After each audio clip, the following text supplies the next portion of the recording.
Nós vamos ler a palavra de Deus na carta aos Romanos, capítulo 2, o verso 17. Nós estamos estudando essa carta aos Romanos, à luz desse tema, palavras textuais do apóstolo Paulo, não me envergonhe do Evangelho. E estamos estudando a partir de uma lógica, de um entendimento dessa carta. Que é nesta carta de Paulo aos Romanos, que é também chamada o Evangelho segundo o apóstolo Paulo, o fio de ouro que amarra todos os argumentos e todas as revelações dessa carta é esta compreensão de que Deus está nos levando de um estado de ser a outro estado de ser. A Bíblia apresenta dois paradigmas de humanidade, Adão e Cristo. A carta aos Romanos é esse caminho de como Deus nos leva de Adão até Cristo, daquilo que tenho chamado de um bonequinho de pano a um ser humano de verdade. E aqui nesse capítulo 2, a partir do verso 17, ele vai nos colocar diante de uma situação que eu chamaria a ilusão dos religiosos. Ele vai falar aos bonequinhos de pano que não acreditam que são bonequinhos de pano, ou ele vai falar a respeito, e para pessoas que estão iludidas e enganadas a respeito de si mesmas, e vai sugerir, inclusive, que o espaço e o contexto de maior possibilidade de auto-engano, no que diz respeito à nossa relação com Deus, é o espaço religioso. Então Paulo aqui, o apóstolo, está falando com os religiosos de seu tempo, os judeus, e está falando conosco também. Diz assim a palavra de Deus, Romanos 2,17. Ora, você leva o nome de judeu, apoia-se na lei e orgulha-se de Deus. Você conhece a vontade de Deus e aprova o que é superior, porque é instruído pela lei. Você está convencido de que é guia de cegos, luz para os que estão nas trevas, instrutor de insensatos, mestre de crianças, porque tem na lei a expressão do conhecimento e da verdade. E então, você que ensina aos outros, não ensina a si mesmo? Você que prega contra o furto, furta? Você que diz que não se deve adulterar, adultera? Você que detesta a idolatria ou ídolos, rouba-lhes os templos? Você que se orgulha da lei, desonra a Deus desobedecendo a lei? Pois como está escrito, o nome de Deus é blasfemado entre os gentios por causa de vocês. A circuncisão tem valor se você obedece à lei, mas se você desobedece à lei, a sua circuncisão já se tornou incircuncisão. Se aqueles que não são circuncidados obedecem aos preceitos da lei, não serão eles considerados circuncidados? Aquele que não é circuncidado fisicamente, mas obedece à lei, condenará você, que tendo a lei escrita e a circuncisão, é transgressor da lei. Não é judeu quem o é apenas exteriormente, nem é circuncisão o que é meramente exterior e física. Não. Judeu é quem o é interiormente, e circuncisão é a operada no coração pelo Espírito, e não pela lei escrita. Para estes o louvor não provém dos homens, mas de Deus. Agora há uma outra possível tradução, eu vou ler para você. Presta atenção, vê se não faz sentido. Em você que diz que é evangélico e acredita que é filho de Deus, você que se apoia na Bíblia e se orgulha de saber de Deus, você conhece a vontade de Deus e aprova o que é superior, porque você conhece a Bíblia Sagrada. Você está convencido de que é guia de cegos, luz para os que estão em trevas, instrutor de insensatos, mestre de crianças, porque tem na Bíblia Sagrada a expressão do conhecimento e da verdade. E então, você que é evangélico, que ensina os outros, não ensina a si mesmo? Você que prega contra o furto, furta? Você que diz que não se deve adulterar, adultera? Você que detesta ídolos, rouba-lhes os templos? Você que se orgulha da Bíblia Sagrada, desonra a Deus desobedecendo aquilo que você sabe que a Bíblia diz? Olha, ser batizado nas águas e fazer parte de uma igreja evangélica só tem valor se você obedece à Bíblia. Mas se você desobedece à Bíblia, o seu batismo nas águas e o fato de você ser membro de uma igreja evangélica é como se você não fosse batizado e como se você não fosse de igreja nenhuma.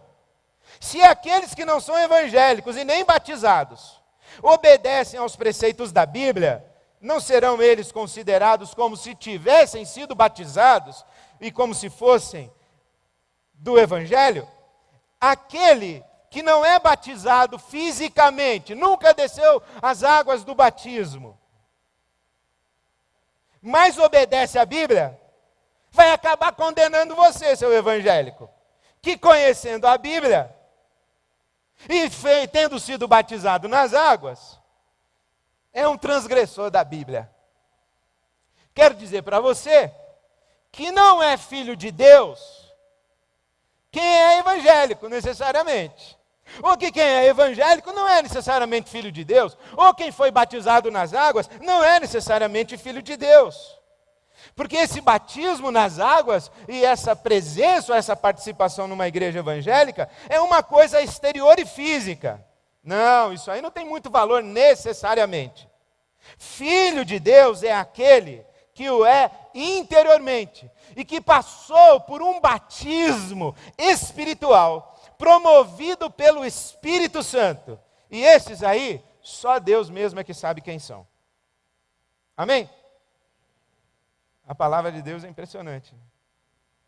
Faz sentido? Pois é. E essa palavra aqui salva a gente. A gente quem? A gente que pensa. Porque, confessa comigo que você conhece uns crentes que você acha que devia ir para o inferno. E você conhece uns não crentes que você acha que devia ir para o céu. Fala a verdade. Quantos aqui conhecem crente que não vou falar isso? Porque esse é o nosso grande dilema. São pessoas que dizem que conhecem a Deus, são pessoas que cumprem todos os ritos da nossa religião, porque nós somos religiosos, nós somos cristãos de tradição protestante reformada, nós somos uma igreja evangélica e mais, nós somos uma igreja batista. Então nós somos cristãos, reformados, protestantes, evangélicos, batistas. É muito título religioso, deu para entender? Nós somos tudo isso.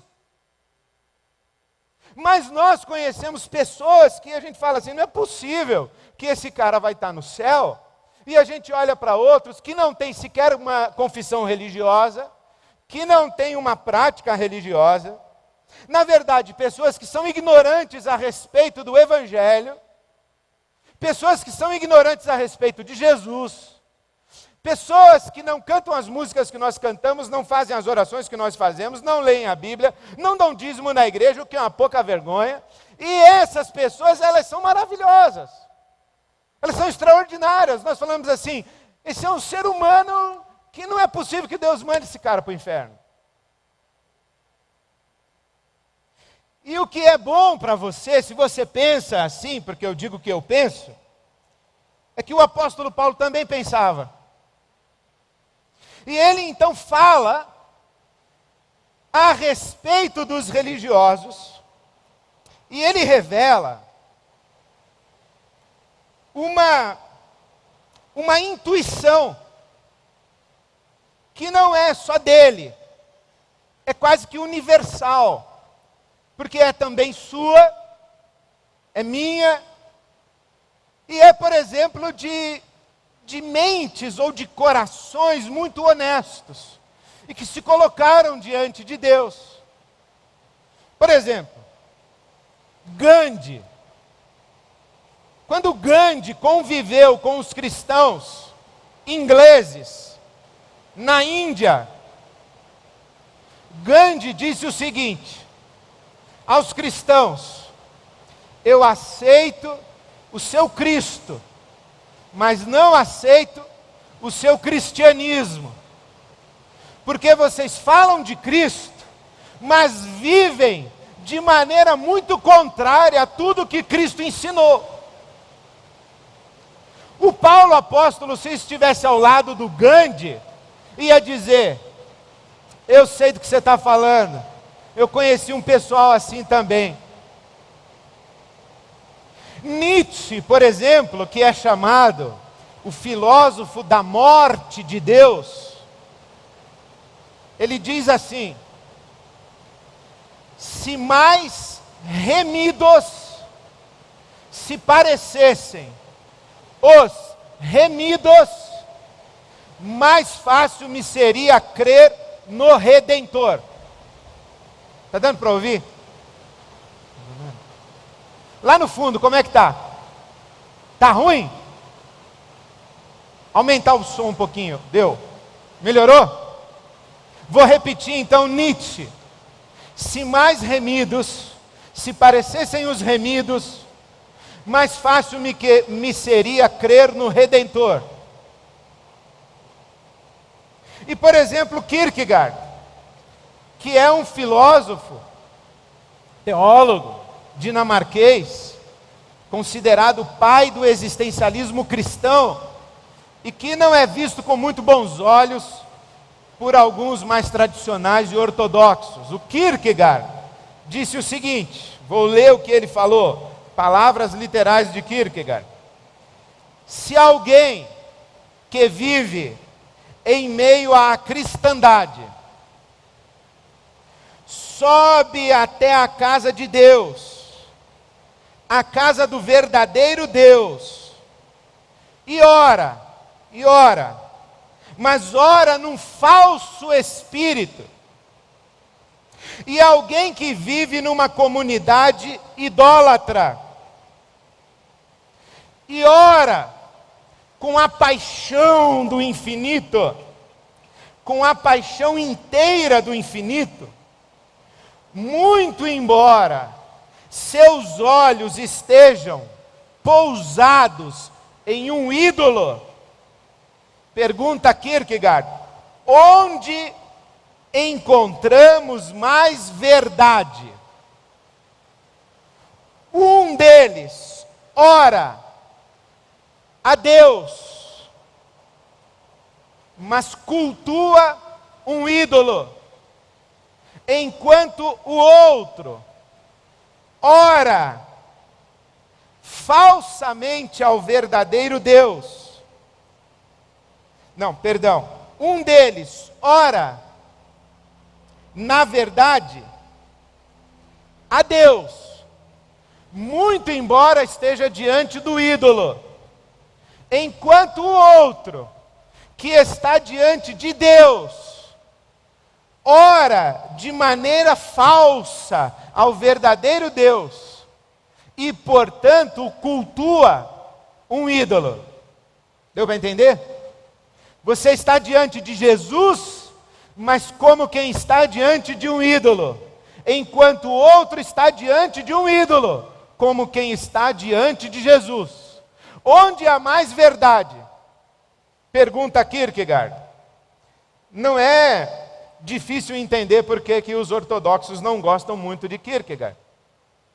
É porque os ortodoxos talvez também não gostem muito de ouvir o que o Paulo tem a dizer. E não gostem muito de ouvir, nem mesmo, o que os profetas do Velho Testamento tinham e tiveram e disseram. Tinham a dizer e disseram. E não gostam de ouvir provavelmente o que Jesus disse. Jesus disse algumas coisas muito complicadas. Por exemplo, Jesus contou a parábola do fariseu e do publicano. Um homem religioso, comprometido com a sua experiência religiosa, ora a Deus dizendo: graças te dou por ser quem sou, porque sou melhor do que todo esse pessoal aqui, inclusive melhor do que esse publicano, desse cobrador de impostos, esse corrupto.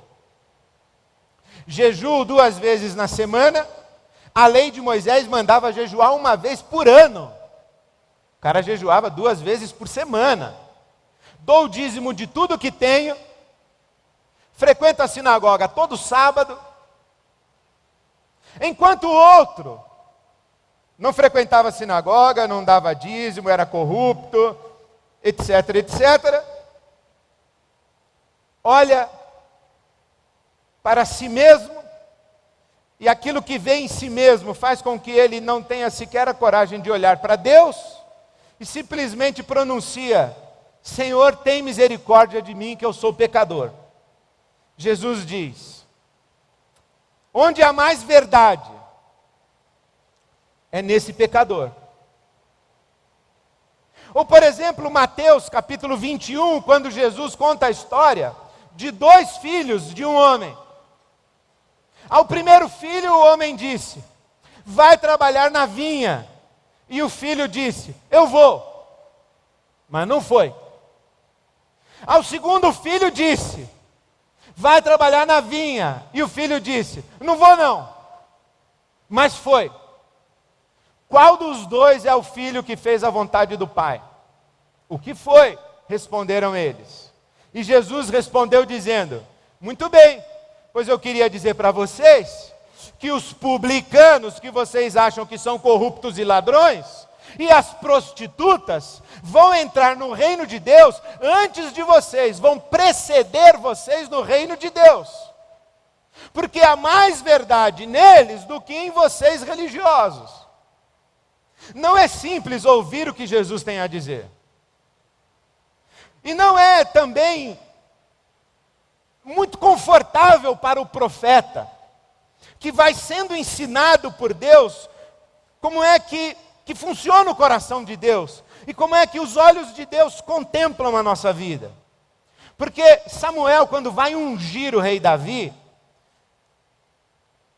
ele está diante de Abinadab, um dos filhos de Jessé, e Abinadab tinha 2 metros de altura, 1 metro de largura, músculo puro, 4% de gordura no corpo. O Samuel, quando olhou, falou: esse é o cara, esse é o próximo rei de Israel. E já vai se preparando para ungí-lo. E Deus fala: não, esse aí não.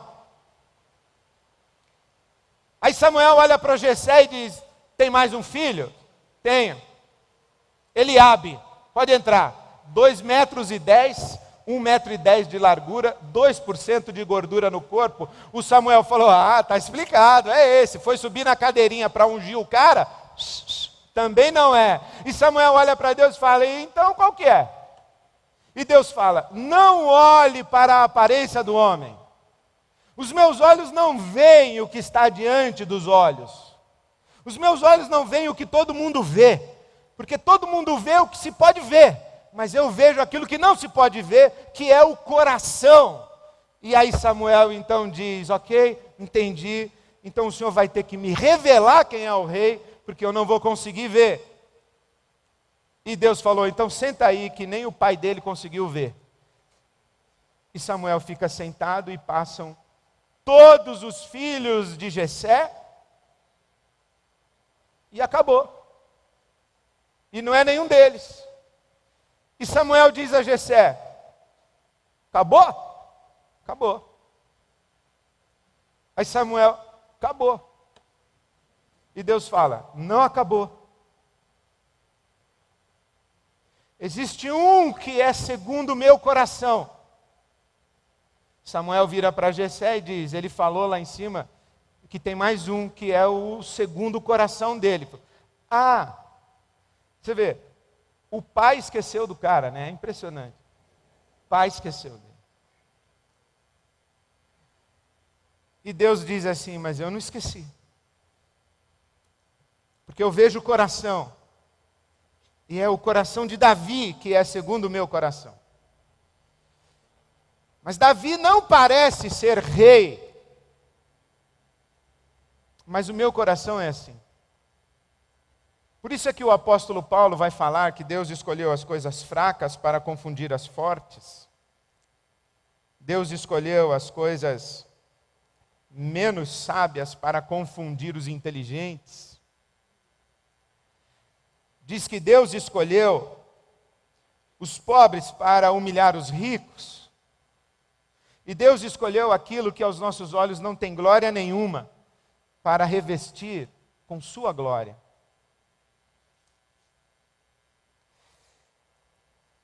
Por isso é que lá no último dia, Jesus vai chegar diante de alguns e dizer assim: o que vocês estão fazendo aqui? Não conheço vocês. Vocês não são minhas ovelhas. Ah, mas nós invocamos o teu nome. Nós íamos na igreja e cantávamos: Senhor, Senhor. E Jesus diz para eles: mas nem todo aquele que canta para mim, Senhor, Senhor, está no reino do meu Pai.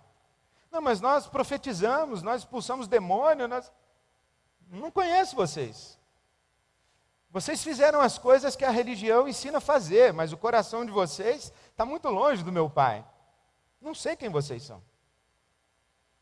Ou imagine uma outra situação: o camarada é convidado, é um pastor convidado, ele veio pregar aqui nesse púlpito, e eu falo: ó, esse irmão aqui é missionário entre os índios já há 32 anos.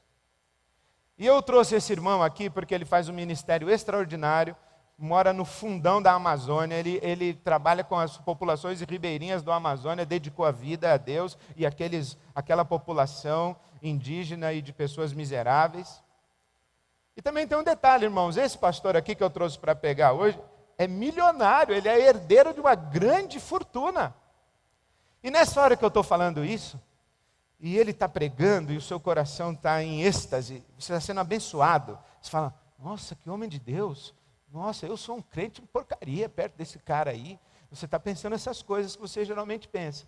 Entra um sujeito louco com um revólver na mão e aponta para o pastor convidado, e eu estou quieto, né, nessa hora, estou quieto, pastor convidado, e ele fala: eu vou te matar. E o pastor convidado diz assim: tudo bem, você pode esperar um minutinho antes de me matar? Posso. Aí o pastor convidado vira para nós e diz assim: olha, eu queria dizer que essa fortuna aí que o pastor falou que eu tenho é verdade, eu sou dono de uma grande fortuna, e enquanto eu estou vivo eu quero fazer uma declaração pública que eu quero que toda a minha fortuna seja doada para os pobres do Amazonas. Amém? Aí todo mundo compungido. Aí ele vira para o sujeito com um revólver e falou: agora eu estou pronto para morrer. E pá, morreu, caiu no pulpo. Aí roda o tempo, você vai para o céu, você quer encontrar aquele cara. Você quer encontrar aquele cara. Aí você pergunta lá pelo céu: ih, Claudinho, já encontrou aquele pastor que morreu lá na nossa igreja? Aí você começa a perguntar e tal.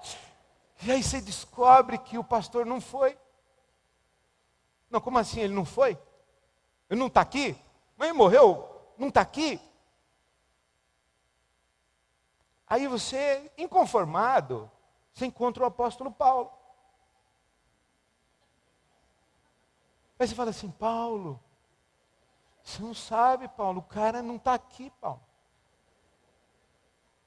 Aí o Paulo vai dizer assim: senta aqui, filho, eu não te falei?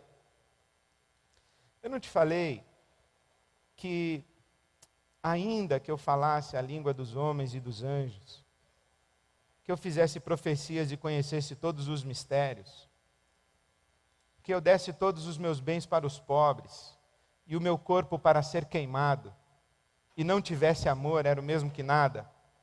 Não te falei? Você não acreditou, né? Você achou que ser pastor, ser missionário com índio, falar bem, doar bastante grana para pobre, e até morrer martirizado, valia alguma coisa para Deus. Mas não vale.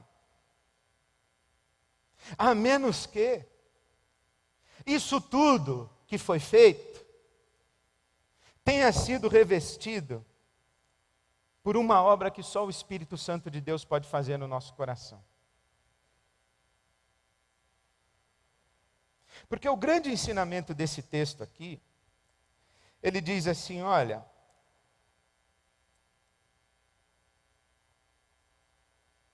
não é a sua experiência religiosa que tem valor. É a obra do Espírito Santo de Deus dentro de você. E a gente fala: oh, aleluia, finalmente. Que bom que a Bíblia falou isso. Porque tem pessoas que têm a mesma experiência religiosa que nós temos, e a gente fala assim, esse pessoal acho que ainda não entendeu nada, sabe tudo de religião, mas não tem o coração de Deus. E tem algumas pessoas que têm o coração de Deus e não sabem nada de religião.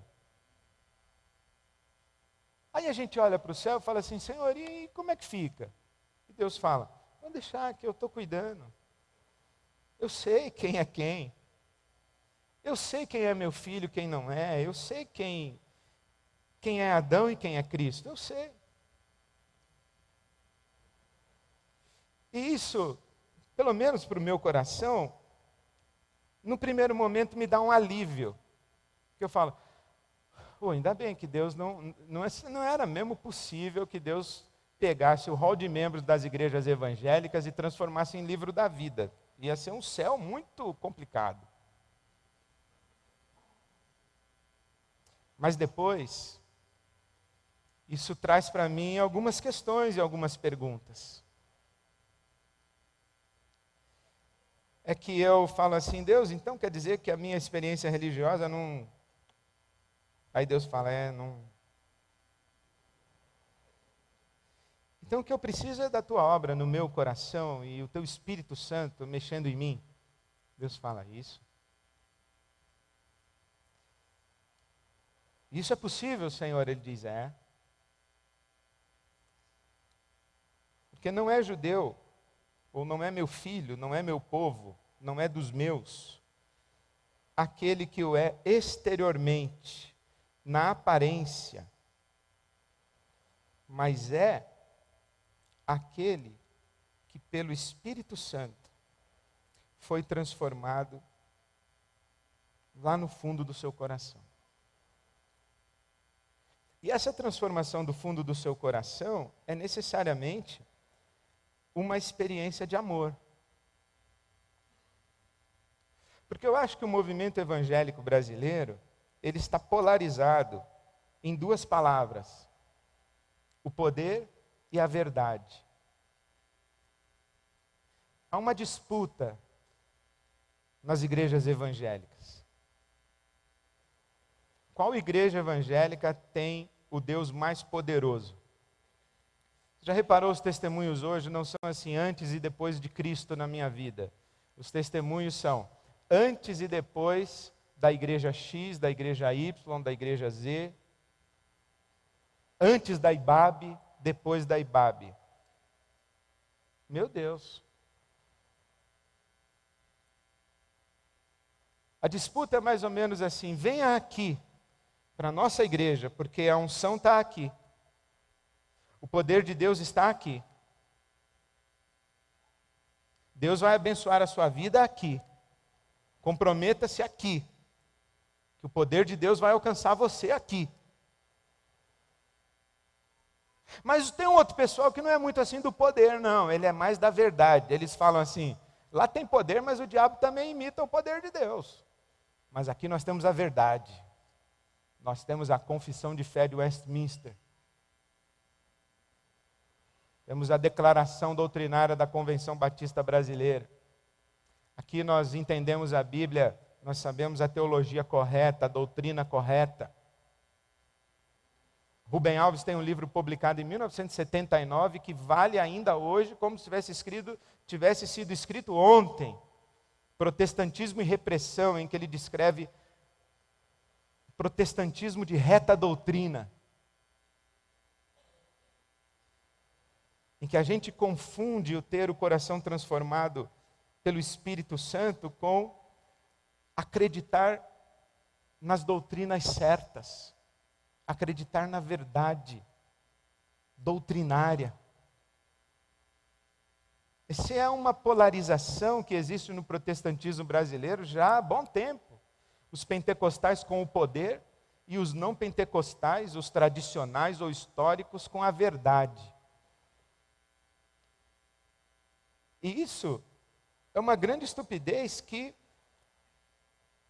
subverte o Evangelho de Jesus, porque o Evangelho de Jesus não é nem sobre poder e nem sobre verdade. O Evangelho de Jesus é sobre amor. Porque um Deus que tivesse poder, mas não fosse amor, bem poderia ser um monstro. E um Deus verdadeiro que não amasse, bem poderia ser uma mente fria. O nosso problema não é nem de poder e nem de verdade, o nosso problema é de amor. E talvez por isso o apóstolo Paulo tenha dito o seguinte: olha aí vocês religiosos, como a religião de vocês não resolveu o problema de vocês, que é amor. Porque vocês dizem para não roubar, mas vocês roubam. Vocês dizem para não adulterar, mas vocês adulteram. E vocês são iguaizinhos aos idólatras. O que o Paulo está dizendo? Ele está dizendo, vocês têm um buraco dentro de vocês que vocês acham que vai ser preenchido com alguma coisa que está do lado de fora de vocês. É um pouquinho mais de recursos, é um pouquinho mais de romance. Mas não é isso que vai encher vocês. O que é roubar e adulterar? O que isso tem em comum? O roubo e o adultério têm em comum que ambos prometem satisfazer uma falta que nós carregamos.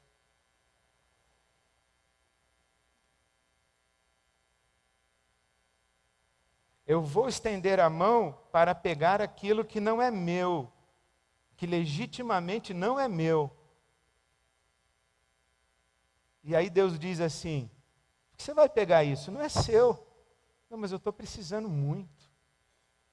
Senhor, mas eu estou muito carente. Eu tenho necessidade disso. Eu acho que eu não consigo viver sem isso. E aí o Espírito diz assim: mentira. Mentira. Primeiro que você consegue viver sem isso, porque não é isso que resolve a sua vida. Segundo, é que isso aí está mentindo para você e você está acreditando.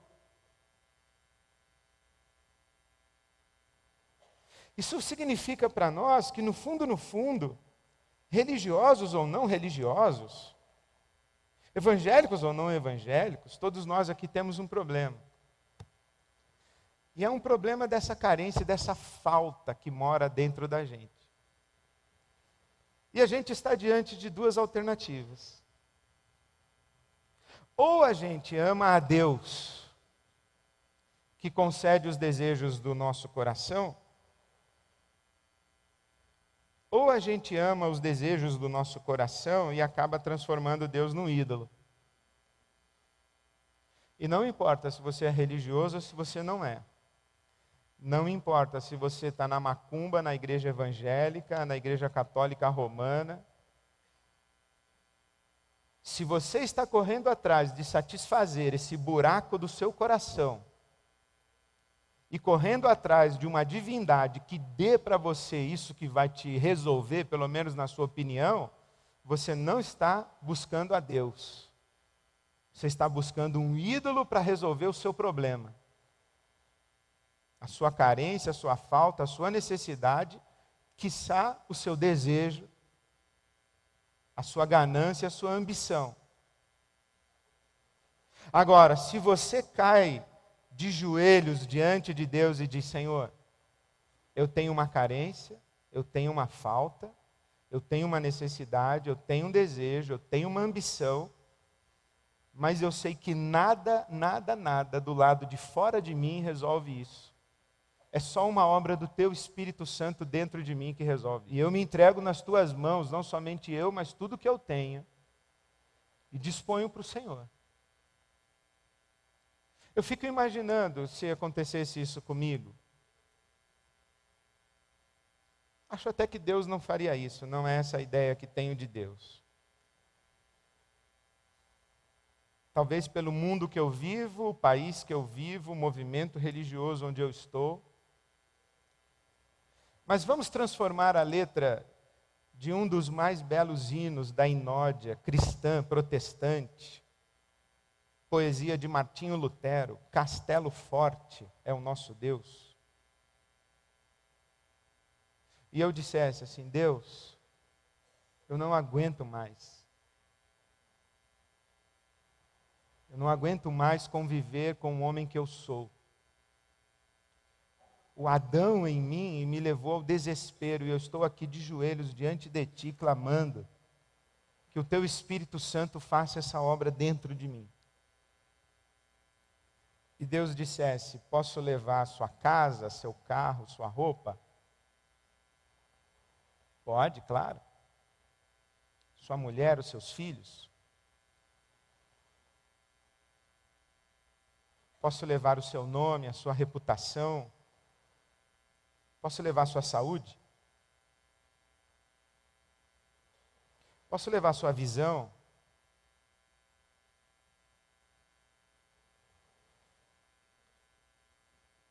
Você quer me conhecer mesmo? Posso levar tudo? Porque a Bíblia Sagrada não conta a história de um homem com quem aconteceu isso? E que ao final de sua experiência, ele diz a Deus: antes eu te conhecia de ouvir falar, mas finalmente os meus olhos te veem. Jó. É como se Deus estivesse falando assim: deixa eu entender uma coisa, você quer me conhecer de verdade ou você quer que eu faça a sua vida legal? Aí eu digo assim: Senhor, eu quando fui para a igreja evangélica que eu dou o dízimo lá todo mês, eu estava mais afim dessa parte aí da vida legal.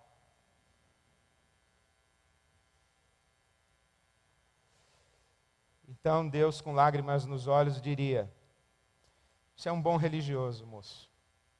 Continua assim, perdido.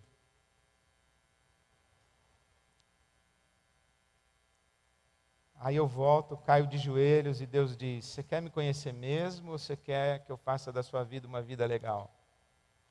Eu digo assim: Senhor, eu desesperei de tudo, estou aos pés da cruz, e eu digo: arranca esse Adão de dentro de mim e me transforma à imagem do teu filho. Aí Deus diz: muito bem, agora a gente começa a conversar. E como diz a palavra de Deus, a intimidade do Senhor é para aqueles que o temem. E Deus diz assim para mim: a sua vida está na minha mão, posso fazer o que eu quiser? Eu digo: sim, Senhor, o Senhor pode fazer o que o Senhor quiser.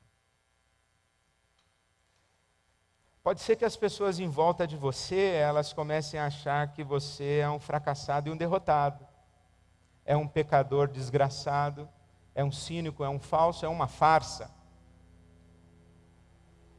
Aí eu vou dizer: mas Senhor, eu já não me importo mais com o que os outros pensam de mim. Eu já não me importo mais em receber o louvor dos homens.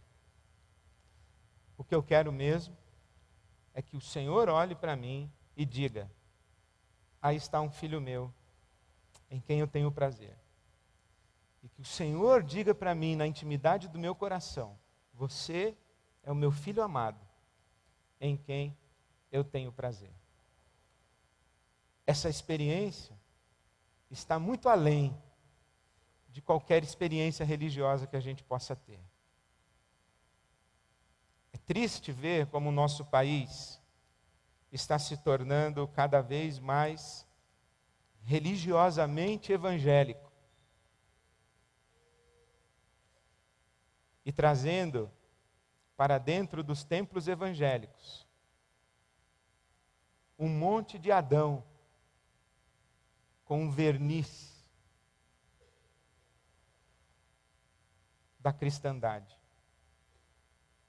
Eu peço a Deus que esse nosso contexto seja um contexto em que nós legitimamente estejamos a fazer a oração dizendo: Senhor, transforma-nos de Adão em Jesus Cristo.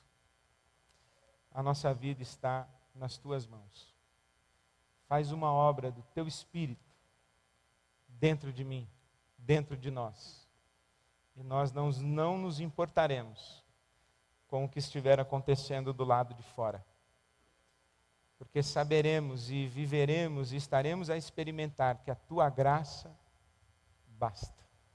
E que a tua graça é melhor que a vida. Eu oro a Deus por você e por mim. Que Deus, quando percorrendo a terra, como diz a palavra de Deus, que os olhos do Senhor percorrem a terra, procurando aqueles cujos corações são inteiramente dele, para mostrar-se forte no dia da angústia.